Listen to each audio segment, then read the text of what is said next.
Hello Midway Wool friends, I am here to show you these really cute wreaths that take 2 seconds to make. So let's get started. You're going to need 45 to 50 inches of your favorite wool.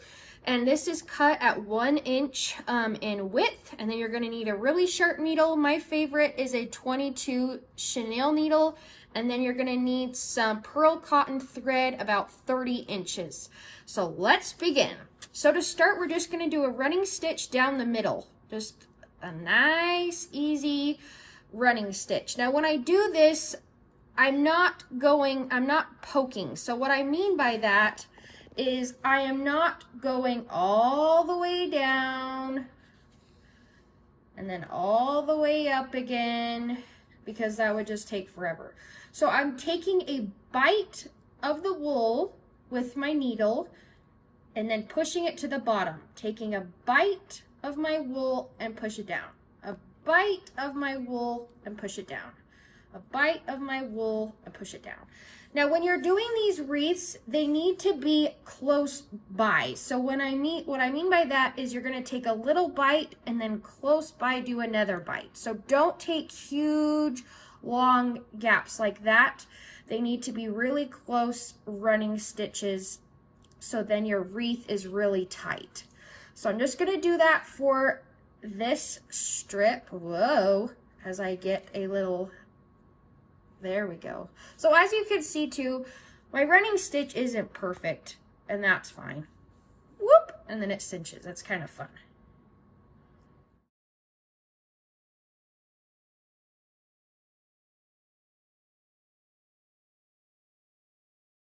As I mentioned in the beginning, you need 45 to 50 inches of wool cut in a 1 inch strip. So I didn't have that long of strip and I used all that I had. So I'm just going to finish my running stitch and I'm going to make sure that it's really tight here at the end.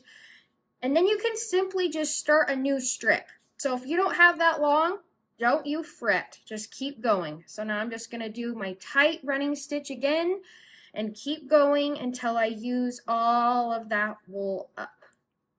I have finished my long strip and made this fun woozle, we're going to call it. So now I need to complete it.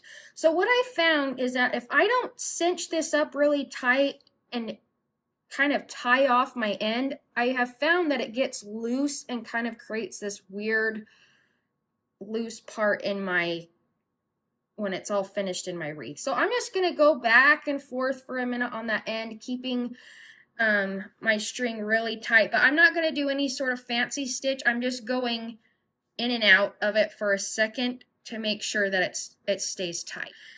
Now I'm going to connect them and hide that bright red thread.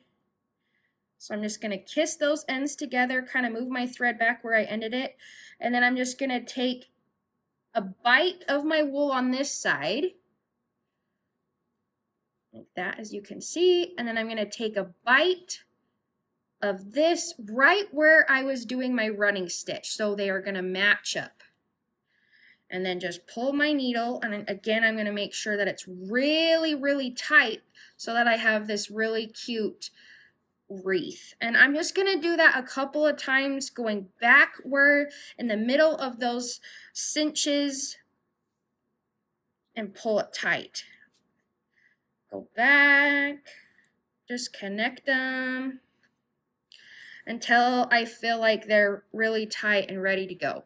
And then I take my scissors and I will snip right there, and then look, I have the cutest little wreath that took me not very long at all.